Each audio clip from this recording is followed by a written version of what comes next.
নতুন বছরের প্রথম মাসেই টাইগার যুবারা নামবেন বিশ্বকাপ জয়ের মিশনে।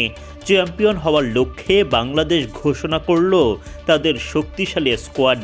অনূর্ধ্ব-19 দলের এই টুর্নামেন্টেও যথারীতি টাইগারদের নেতৃত্ব দেবেন আজিজুল হাকিম তামিম।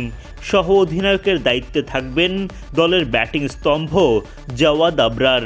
এর বাইরেও সামিউন বাসির, মোহাম্মদ আবদুল্লাহ, কালাম সিদ্দিকী, ইকবাল হোসেন ইমনের মতো একঝাঁক পরীক্ষিত পারফর্মার স্কোয়াডে জায়গা পেয়েছেন। আগামী 15 জানুয়ারি থেকে জিম্বাবুয়ে ও নামিবিয়াতে শুরু হতে যাচ্ছে অনূর্ধ্ব-19 বিশ্বকাপের পরবর্তী আসর। ইতোমধ্যেই টুর্নামেন্টের আয়োজক আইসিসি চূড়ান্ত সূচি ঘোষণা করেছে। 4টি গ্রুপে ভাগ হয়ে 16টি দল এই টুর্নামেন্টে অংশ নেবে, যেখানে গ্রুপ বিতে বাংলাদেশের যুবাদের সঙ্গী ভারত, নিউজিল্যান্ড ও যুক্তরাষ্ট্রের অনূর্ধ্ব-19 দল।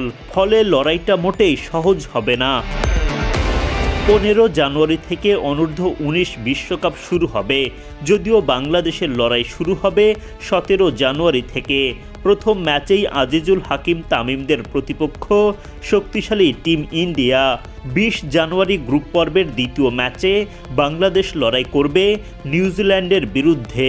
আর 23 জানুয়ারি যুক্তরাষ্ট্রের বিপক্ষে গ্রুপ পর্বে শেষ ম্যাচ খেলবে বাংলাদেশ অনূর্ধ্ব-19 দল।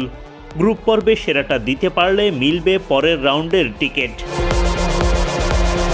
শিরোপা জেতার লক্ষ্যে সবশেষ এশিয়া কাপের স্কোয়াড থেকে একটা পরিবর্তন এনেছে বাংলাদেশ।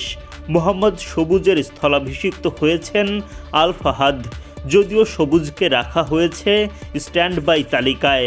এক নজরে 2026 অনূর্ধ্ব-19 বিশ্বকাপে বাংলাদেশের চূড়ান্ত স্কোয়াড: অধিনায়ক আজিজুল হাকিম তামিম, সহ অধিনায়ক জাওয়াদ আবরার, সামিউন বাসির রাতুল, শেখ পারভেজ জীবন, রিজান হোসেন, স্বাধীন ইসলাম, মোহাম্মদ আবদুল্লাহ, ফরিদ হাসান ফয়সাল, কালাম সিদ্দিকী অ্যালেন, ইকবাল হোসেন ইমন, রিফাত বেগ, শাহরিয়া আল আমিন, আহমেদ শাহরিয়ার, সাদ ইসলাম রাজিন, আল ফাহাদ।